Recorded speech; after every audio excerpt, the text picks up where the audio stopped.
What's up, guys? Sophias here, and Disney is taking over. Now, this is nothing new. Disney has often made power moves to control more of the entertainment industry, but what's particularly unsettling here is just how fast they're doing it. First up, this article by the New York Times. The Walt Disney Company said on Thursday that it had reached a deal to buy most of the assets of 21st Century Fox, the conglomerate controlled by Rupert Murdoch, in an all-stock transaction valued at roughly $52.4 billion. Now, this is huge for a number of reasons I'll get into, but aside from the power this gives Disney, it also is negative in other respects. And mind you, I'm not entirely against the concept of mergers and takeovers. It's just capitalism when you get right down to it. So there is positives here, but that also means the liquidation of Fox Film Studios. At the same time, the agreement means that one of moviedom's most celebrated studios, 21st Century Fox, will be downsized, with some operations folded into Walt Disney Studios or refocused to make films designed for online distribution. Founded in 1935, the Fox studio championed Marilyn Monroe, produced classics like The Sound of Music, released the first Star Wars movie, and more recently turned Avatar into the biggest ticket seller of all time.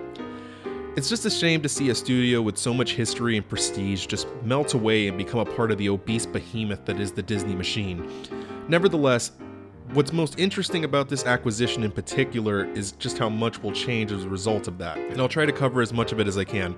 First up, this infographic here, including Disney's current holdings. In total, Disney would now own ESPN, the Disney Channel, ABC, and Freeform. Whatever that is. Oh. It's ABC Family? Well, that shows how much I watch TV. I didn't even know they changed their name. In addition, they will also now own National Geographic, Fox Sports, FX, 20th Century Fox Television, and most importantly, Fox Networks Group, which is really interesting when you consider that includes Fox News.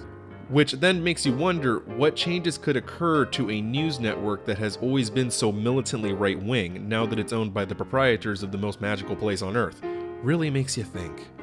On the film side of the spectrum, along with Disney's current holdings of Disney Film Studios, Pixar, Marvel, and Lucasfilm, they will now also own the properties of X-Men, Fantastic Four, Deadpool, and Avatar, which means with the exception of Spider-Man, which is still owned by Sony, Disney almost owns the entire Marvel Cinematic Universe.